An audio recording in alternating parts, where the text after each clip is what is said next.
네, 준행이 축복이다. 예, 윤영국 이렇게입니다. 오늘은 뭐죠? 나를 따르라. 라는 명령, 이 명령에 대한 어떤 준행, 지켜 행함에 대해서 이야기를 해보겠습니다. 나를 따르라. 뭐죠? 예수님이 첫 번째 공생의 사역을 시작하면서 회개하라, 천국이 가까이 왔다. 그렇지 않습니까? 그래서 마태복음에 보면은 뭐죠?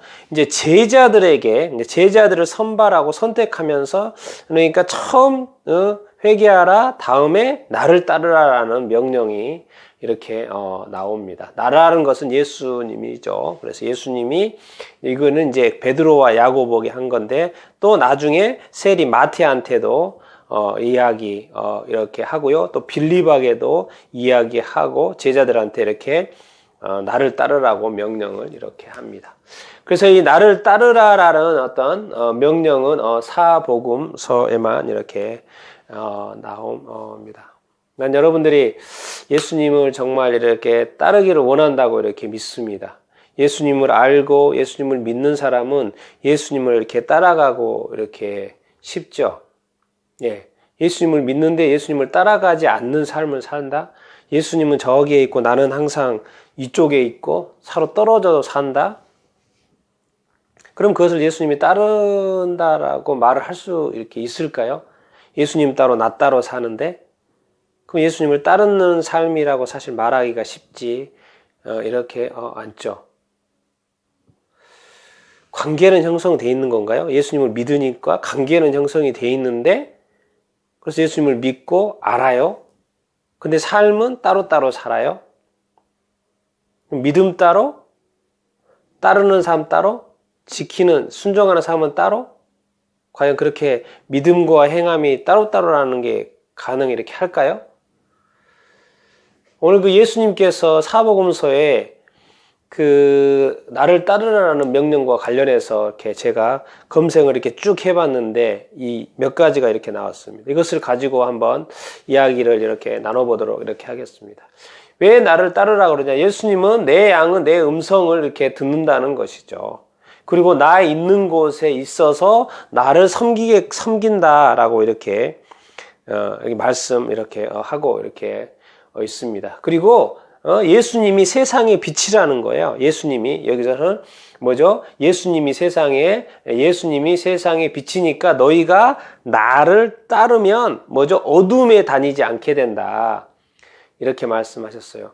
예수님께서 산상수훈에 너희는 세상의 빛이다 이렇게 말씀을 이렇게 하셨지만 예수님께서 친히 나는 세상의 빛이다 이렇게 말씀을 이렇게 하셨고 나를 따르는 자는 뭐예요? 어둠에 다니지 않는다 라고 말씀을 이렇게 하셨습니다. 그러면서 예수님이 나를 따르라라는 말과 함께 하신 표현들입니다. 그래서 첫 번째 이렇게 쭉 몇 가지를 이렇게 보도록 이렇게 하겠습니다. 예수님이 처음에 나를 따르라고 했을 때 뭐예요? 이렇게 말씀하십니다. 뭐예요?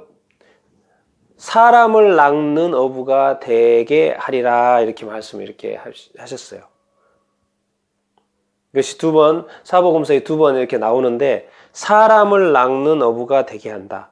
그러니까 예수님을 따라간다라는 것은 무엇입니까? 첫 번째로 사람을 낚는 어부가 된다라는 거죠. 사람을 낚는 어부. 사람을 낚아요. 사람을 사랑하고 사람을 살게 해주고 사람으로 예수 믿게 하고 사람과의 관계가 좋고 사람을 칭찬하고 사람을 살려주고 사람을 위로하고 사람을 격려하고 그 사람을 예수께로 인도하고 천국으로 이렇게 인도하고 사람을 낚는 어부가 되게 하신다 이렇게 말씀 이렇게 하고 이렇게 있습니다. 그러면서 2번 또 이렇게 쭉 보면은 예수님 이렇게 말씀하세요. 너는 나를 따르라 이렇게 말하면서 죽은 자들을 장사는 이제 장례 치르는 거죠. 제자가 그럽니다. 내가 아버지 장례를 치르고 싶은데요. 그런데 예수님이 말씀하세요. 죽은 자들을 장례하게 해라. 이 말은 뭔 말입니까? 앞에 죽은 자들은 뭐예요? 영적으로 죽은 자들이겠죠. 영적으로 죽었다는 말은 뭘 말입니까? 하나님을 믿지 않고 하나님을 떠난 타락한 죄인된 사람들이죠. 하나님을 믿지 않고 우상 숭배하는 자들이죠. 이 세상에 사는 사람 중에. 자, 그런데 뒤에 죽은 자는 뭡니까? 이제 실제로 지금 죽어서 장례를 치러야 될 사람들이죠. 실제로 이제 육체적인 죽음을 당하는 어떤 사람이죠. 영적으로 죽은 자들이 육체적으로 죽은 자들도 장례하게 하고 너는 신경 쓰지 말고 너는 나를 따르라 라고 말씀 이렇게 하고 이렇게 있습니다. 그러면서 또 예수님이 나를 따르라는 그 장면 중에 나를 따라오려면 뭐요? 자기를 부인하고 자기 십자가를 지고 따라야지 된다. 자기 십자가를 지고 나를 따르지 않으면 내게 합당하지 않다. 내 제자가 아니다라고 이렇게 말씀을 이렇게 하십니다. 여러분, 우리가 예수님을 따라서 산다고 이렇게 말을 하면서 자기 부인을 하지 않아요. 내가 예수 그리스도를 믿으면서 내 안에 그리스도가 살지 않습니다. 내 자아가 여전히 살아서 내 마음대로 해요. 내 생각대로 해요. 내가 교회 가고 싶다, 안 가고 싶다, 가고 싶지 않을 때 감정적으로 내가 오늘 가고 싶지 않으니까 안 가고, 내가 사랑해야 된다는 걸 알고 용서해야 된다는 걸 알면서도 용서 안 해요. 뭔가 이 자기가 자아가 여전히 살아서 주님의 말씀대로 이렇게 하지 않습니다. 자기 부인을 하지 않고 자기 십자가, 예수님도 자기 십자가를 지셨죠. 왜? 이 땅에 예수님이, 하나님 이 땅에 예수님을 보내셔서 이 자기 십자가, 뭡니까? 십자가는 죽음이죠. 고난이고 어려움입니다. 어떻게 보면 핍박이고. 그런데 가신 거죠. 왜요? 이 십자가는 하나님의 명령이나 마찬가지죠. 하나님의 미션이었던 거예요. 자기 자신의 어떤 사명이고. 그런데 이 자기 십자가를 어떻게 질 수가 있어요? 자기 부인을 해야지만이 자기 십자가를 질 수 있죠. 그런데 누가복음에는 이렇게 표현이 되어 있습니다. 뭐가 추가가 되어 있냐면 날마다 자기 십자가를 지라고 되어 있어요. 누가복음에는. 십자가를 해서 한순간 지는 게 아니구나. 한 번만 지는 게 아니구나. 예수님 말씀하세요. 날마다 자기 십자가를 지고 나를 따라와야 된다. 이렇게 말을 하고 있어요. 날마다. everyday. 그럼 우리 삶을 돌아볼 때 날마다 내가 내 십자가를 지고 살아가고 있는 것인가? 예수님의 십자가는 자기 자신을 위한 십자가가 아니었죠. 자기 자신을 위한 죽음이 아니었잖아요. 뭡니까? 이 세상 사람들을 위해서 자기 자신을 이 세상 사람들의 어떤 죄성물로 주기 위해서 오신 거잖아요. 남을 이롭게 하고 사람을 이롭게 하고 사람을 사랑하는, 하나님의 백성을 사랑하는 자기 십자가였죠. 그러니까 우리의 십자가는 또 뭐가 돼야 되겠습니까? 나 자신을 위한 십자가가 아니고 나 자신은 뭐요? 예수 그리스도께서 나를 위해 죽으셔서 나를 살려주셨고, 내 십자가는 예수님이 져주셨고, 내 십자가는 예수님이 져주셨고, 이제 내가 지는 이 십자가는 나를 위한 십자가가 아니고 뭐예요? 다른 사람들을 위한 십자가인 거죠. 다른 사람들을 사랑하고 품어주고 도와주고 용서해주고 살려주고, 그 사람의 어떤 상황과 형편, 어떤 조건 상관없이 그렇게 하려면 자기 부인이 있어야 되고 자기 십자가를 져야 되죠. 근데 뭐죠? 날마다라는 것을 기억을 하십시오. 날마다 자기 십자가를 지는 것입니다. 날마다 예수님을 따르는 것이죠. 예수님 따른다고 주일날 일주일에 한 번 와서 예배 드리는 게 주님 따르는 게 아니고, 예수님은 6일 동안, 월화 수목 금토 6일 동안도 예수님을 따르기를 원하는 거죠. 그럼 이걸로 보면 뭡니까? 주일날 예배 드리는 것만이 전부가 아니라는 것을 알 수 있습니다. 그러면서 또 예수님이 하시는 말씀이 있어요. 이 말을 말씀하세요. 네가 한 가지, 네가 완전하려고 하냐? 네가 정말 네한테 한 가지 부족한 건데 네 소유를 팔고 이것을 가난한 자들한테 주라. 우리 주변에 늘 있는 가난한 자들. 네가 나를 따르고 싶으냐? 그러면 네 소유를 팔아서 가난한 자들을 줘라. 네 소유가 바로 가난한 자들에게 필요한 것이다. 그리고 너는 나를 따르라. 예수님을 따라가려고 하는데 이 재물을 가지고 따라갈 수는 없지 않습니까? 맞습니까? 내 몸이 가버리는데 예수님을 따라서 쭉 끝까지 가야 되는데 갔다가 뭐 돌아오려고 생각하면 팔 필요가 없죠. 그렇죠? 내 소유를 팔아 가난한 자에게 주고 너는 나를 따르라. 근데 무슨 말씀을 하시냐면 그것은 뭐다? 그 재물을 잃어버린 게 아니고 하늘 보화로 쌓이는 것이다. 하늘 보화로 너한테 돌려줄 것이다. 하늘 네 통장에 쌓아지는 것이다. 그리고 너는 나를 따르라. 이렇게 말을 합니다. 손해가 아니죠. 예. 너도 복 받는 것이고 나중에 뭐죠? 예. 이 땅의 가난한 자들도 너로 말미암아 복을 받는다는 것이죠. 이 소유에 대한 말씀, 자기 자신에 대한 말씀, 소유에 대한 말씀. 그러면서 한 가지 정말 이렇게 놀라운 말씀하시는데 죽음에 대해서 이야기합니다. 이제 베드로에게 예수님이 하신 말씀이거든요.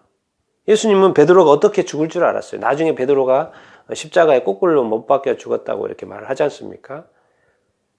베드로가 어떠한 죽음으로 죽을 것인지를 예수님이 말씀하셨어요. 그들은 제자들은 이해하지 못했죠.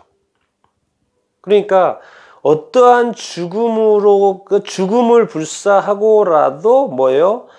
우리는 예수님은 따라야 되는 거죠. 그래서 너는 나를 따르라. 너는 나를 따르라. 그런 거 상관하지 말고 남이 어떻게 죽든지 어떠한 어떤 삶을 살든지 어떠한 길을 가든지 그거 상관하지 말고 너는 나를 따르라는 거죠. 너와 나의 관계 속에서 너는 내가 너한테 주는 미션을 하라는 거죠. 남이 어떻게 하는 거에 대해서는 상관하지 말라는 것이죠. 여기서 이제 죽음까지 이야기하고 있습니다. 예수님을 따를 때는 뭐예요? 죽음도 각오해야 한다는 것을 말씀하고 이렇게 있는 것이죠. 그래서 베드로는 이제 따랐죠. 그래서 결국 순교를 했죠.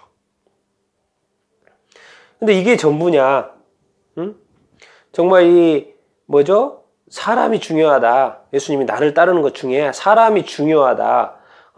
그들은 죽었다. 많은 사람들이 영적으로 죽어 있고 하나님을 믿지 않고 우상 숭배하는 자들이다.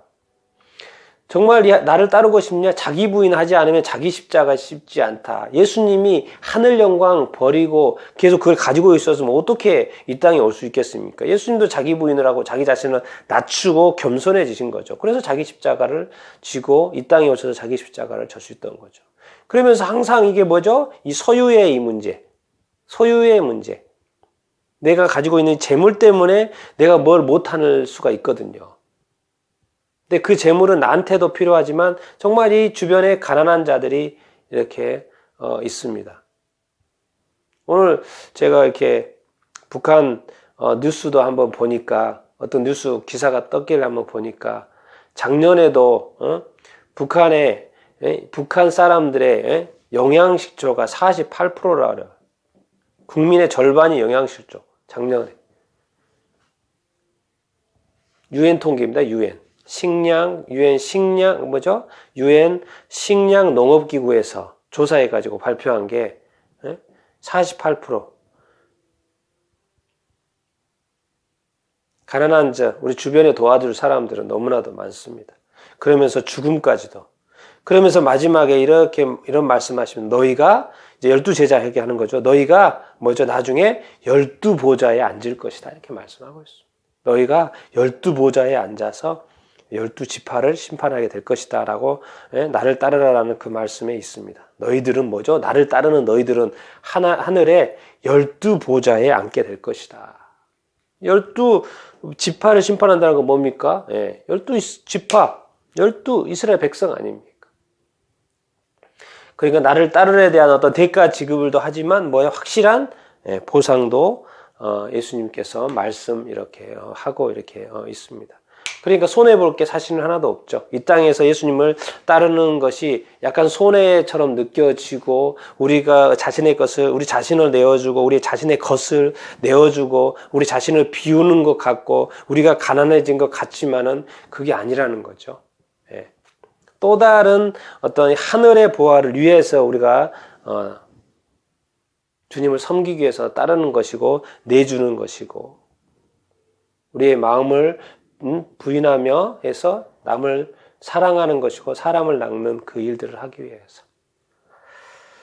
그래서 오늘 그 예수님이 이건 나를 따르라는 건 분명하게 뭡니까? 예, 명령입니다. 명령. 예, 주님의 명령입니다. 주님의 제자라면 이 명령을 따라야 되겠죠.